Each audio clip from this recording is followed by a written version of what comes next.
I got into it a little bit with the Colts team this year. A bit. Remember they put my face as the thumbnail? Mm-hmm. Wasn't about you. No, never said my name. Wasn't put my face on the thing. Yeah. We were talking about him. And I understand, hey, listen, you got to get your guys back. All I had been doing, I think Darius had been doing, AJ had been doing, everybody that talked about all the situations that had happened inside the Indianapolis Colts building, all we were doing is people that have been there are just pointing out like, hey, this isn't what good teams do. These aren't things that good teams do.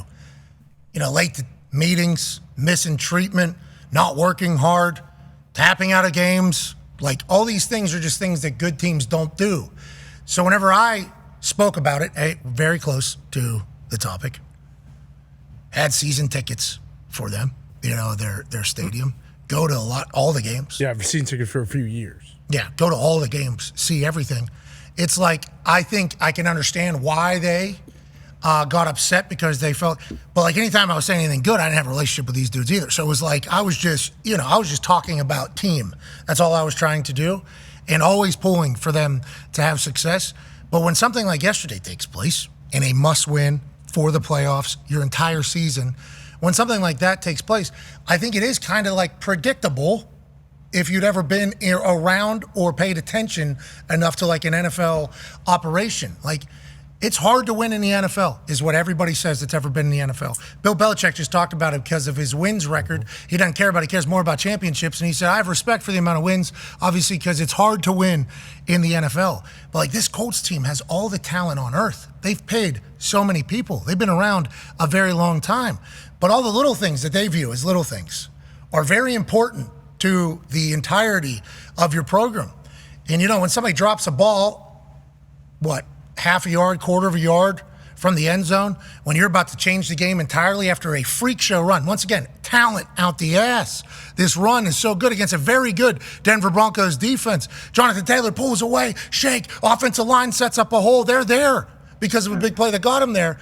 And for him just to drop the ball, half yard line before getting in, it rolls out of bounds for a touchback. Look at the score, look at the situation, and look what ends up happening. It's like all those little things add up. And it shows up when it shows up. You never know when it's going to come. And when did it happen to come? In the second half of a must-win game. And then what did it do? Well, it swung the momentum completely, 24-0. The Broncos would go on to finish that game against the Indianapolis Colts. And it's like, it's not just the drop of the ball. It's all the things that kind of indicate that this type of thing was coming, that was taking place, that I chatted about. Now, with that being said, the talent in there is insane. I mean, Zaire started out, he had a pick, he had a sack, he was going crazy. He is EJ Speed flying around, murdering somebody. Anthony Richardson, off the tackle. This guy's throwing people off him. He's sacked, he's not sacked. Jonathan Taylor, doing his thing. Offensive line making holes. A.D. Mitchell, let's not let him throw anymore. But all these things are happening. It's like talent. But it's very obvious that something is missing behind the scenes, and I think it's like the attention to detail. And it's like the attention to detail is all of those things that I just talked about. It's not just dropping a ball half a yard before the end zone. It's like a culture thing that I think has to take place. And are these the guys that'll get it done? Maybe. Hopefully the offseason will be something where they'll be able to figure it out and buy in, because it would be great, and they could be great. And it's just now we're staring down the Houston Texans going back to back and us still not winning a division since 2014 with basically all of our pillar positions in place. Yeah. Like all of our pillar positions are in place right now. And we're still eliminated. I have belief that they have enough talent in that room. They're in the NFL. Any team has enough talent. But it's just like the little being a pro is kind of like the whole conversation with that team. And I think that's why I got attacked by a lot of Colts fans on the internet. A lot of them didn't live in Indianapolis, I noticed, but a lot of Colts fans were attacking me for not riding with them and everything like that. Whenever I said, can't play Anthony Richardson, got to put Joe Flacco in after he taps out. I did think at the time that Joe Flacco would give us a better chance to win. Played a couple tough defenses, did not play good. But it was also like, can't have that guy be our starting quarterback if he's willing to tap out. Like, that's a part of the entire conversation. So I think whenever you're like a fan of something, you don't fully comprehend that. I don't think you fully comprehend like, hey, there's like human side of this and there's like a professional side to this, that like all these, I was thinking back to this. I think every team I've ever been on in sports, any sport, has been successful, okay? And that's not because of me. I am just lucky that I get a chance to be a part of it all. But then we had that bad year that didn't happen, and we were bad there. And it's like I've had the opportunity to see so much shit and how people operate and how winners win and how losers lose. So whenever you start hearing these little things that are loser things, inevitably that's going to catch up to you. And I just I hope it turns around legitimately for the Indianapolis Colts. And that's all you can do when we're here, not in the building, is hope. You know what I mean? And if you close to it, if you played there, like we have, you're gonna care a little more, and then you're in the know about how good buildings or bad buildings go. And then you look at the team, and it's like, yeah, you got talent. You mentioned everybody, for the most part, in the NFL has talent. So they have talented rosters, coaches, quarterbacks. It comes down to the culture. It comes down to the little things with the Colts. You obviously can look at the players, and that's obviously a huge part of it. They go and cross those white lines, but you got to start at the top. When you look at the top of organizations, good or bad, it starts at, ownership level, front office, coaches, quarterback, and then so forth, so on. But it obviously hasn't been to the standard that it has been in years past. And like you said, hopefully the guys in that building can turn it around. And if they can't, you get new guys in there, whether that's front off, the ownership is going to be the ownership. It's Irsay's team, and he's going to run the team how he wants to. But you start general manager, you start head coach, you look at the team in that building and see where they go from here. I don't think they're mathematically eliminated, but looking at it, they don't have a chance this year to make a run. And now you obviously still focus on, hey, how do these guys finish the year, and then how does that push the momentum into next year and going forward? Yeah, because right now this is good reps for Anthony Richardson. Yeah. He needs experience. They put that graphic up. How many games played in college with Bo Nix? Bo Nix, rookie, obviously. Yeah. Anthony Richardson in his second game. I think it was like 61 or 51 to 13 college games. And then pro games, 13. Both of them had the same amount because what happened with Anthony and then what happened this year. So it was pretty crazy to think like he's entering his 27th game of good ball. And it's like, I assume he gets multiple more years to kind of figure it out, especially because how high he was drafted. But, I hope he does, because all the reports were post-benching that he had a different perspective on how he's supposed to go about it. I think the announcer yesterday said he's in there 5:30 every single morning, all the things that you would want an NFL quarterback to do and how you would want an NFL quarterback to act. Now, he's missing passes, okay, and there's a couple layups that definitely need to be completed. But if everything they're saying about him off the field since getting benched is true, it's like this offseason should be a big jump for a guy that hasn't played a lot of football, which is great news if you're a Colts fan. Well, and you mentioned it too, when this whole thing happened, it's like, hey, a big part of that still, though, is the culture in the building and everything, because he doesn't know what he doesn't know. You're in a bad spot if you're expecting a 22-year-old guy who's never really played in the NFL to change everything on his own. You need the ownership and the front office and the coaching, all that stuff also needs to be in place so that you can bring him along the way he's going to need time and he's going to need to be brought along. Well, and to your point of him having a few more years, the flashes that you see, that week one, I still remember that throw against the Texans, where he's fading away and he throws it 60 yards in the air to Alec Pierce. And then, you mentioned, him running the football against the Jets, obviously, his first game kind of back, he ran through people. And then, he had another one yesterday. So it's he should have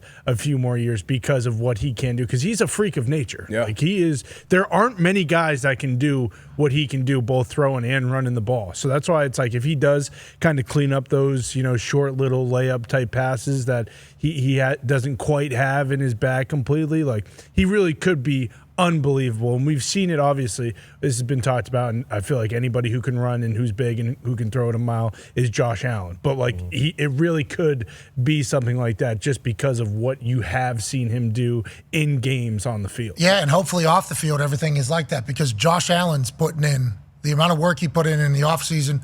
He attached himself to lasers. Yeah. It's they're all these guys that are at the top are. It's all. I think people see Aaron go and do ayahuasca and everything like that for how many days? How many days are those trips, AJ? Honestly, I have no clue. Probably between 5 and 10 days. But it's he's doing that so he gets better at football. that is why he's all these guys at the top. It's how do I get better at football? What do I need to do to get better at football? Their entire lives, and everybody around them are basically there to be how can we make you better at football? That is like every single thought for these franchises. Tom Brady robot, Peyton Manning machine. I mean, that's just like what you Patrick Mahomes. We watch his shit. Yeah, he's drinking a Coors Light with the boys, but then what? He has his body coach like literally every single morning, and it's like your entire life has to be that you want to be a good quarterback. And I don't think that's fair, okay? Because you're a human and this is your life. I'm just telling you the reality of what everybody else is doing at your position. That's great. And if that's what you're trying to do to be great, I think that's what you got to do. Like it takes what it takes. Is kind of the old adage. And I think everything we're hearing about Anthony Richardson off the field since the benching is like setting up good for a good offseason. Probably, I'm still of the mind that he needed that. Needed kind of that wake up call. And we talked about Baker earlier. He went through what he went through. Geno, Sam Darnold. Like people go through shit. Like, and I don't know what that experience like being a franchise quarterback. And you mentioned the lack of experience on a high level on the college level. And Connor talked about when you are drafted 4 overall with that small resume in college, it's about your potential. You expect growing pains. You didn't expect him to come in and have 70% completion percentage and throw for 30 touchdowns in his first 2 years. So you expected those growing pains, and it's not only what you do on the field as a quarterback, then off the field, saying the right things, doing the right things, how your teammate, sending out certain messages to media, to the fan base, because you are kind of the face of that organization. And back to what we're all saying, we hope he figures it out. Yeah, he will. Let's go, boys. Oh, yeah. Better next year than this year. And finish strong. Still got to finish strong. Yeah, make it, maybe. Yeah. You're paid for 17. They need a lot of help, right? Yeah. Probably. And what? You're from other teams? As far as like if they got to win out and then need some help from other teams. Oh, Yeah, we need some people just They're in the hunt, though. We need people to mail In it. the hunt. In the hunt. Oh, shit. Dolphins still in the hunt, too? This is from Brunsham, New York Knicks fan, at Blue Bleeding. Hashtag I don't want to overreact, but if you Google mediocrity, you will find a video clip of Chris Ballard telling us for the 5th year in a row that he likes our guys. These are not the same Colts I grew up with. They don't deserve our love. Fire everyone into the sun, says Brunson. He might be an out-of-stater. I don't think you become a Knicks fan. Sure. If you're in Indiana, maybe, just to kind of be combative with your Pacer fan friends who grew up on Reggie Miller in the Knicks situation. Nonetheless, yeah, I don't know, man. I don't know what to say. Yeah. Saw the return of Coach Stinkin quite a bit this morning. No. Yeah. Yeah. That's what I was going to ask you if you think he's safe. I don't know what reality is. He's safe. I have no idea. They just paid a bunch of people on that team were paid. Yeah. And Steichen just got here, last year? He had Gardner Minshew last year. Now he's got Anthony Richardson on his rookie year. Jim Irsay, normally a very actual patient. We're not turning things over. Okay, would like some consistency around here. He is, which he's certainly displayed with Chris Ballard for this entire time. So I have no idea what reality is. I don't know what the future looks like. They have enough talent and ability and skill and scheme. They got to flip that fucking building, though. We can't be having people late to meetings and missing treatment and not working hard. Like, that can't happen. I don't know. And I don't know how you put the toothpaste back in the tube. I don't know how you... If that's happening, like if that continues to happen, it's very tough to stop it, especially in the middle of a season. Middle of season or just middle of a regime, right? Mm-hmm. How do you just... once it's like kids, like parenting kids. You let them get away with one thing, they're going to continue to push it, and then it just multiplies. And then how do you just turn it off? I don't know. But I hope they're able to do it. So whatever happens in the future, I'm pulling for all you. Hell yeah. Good luck.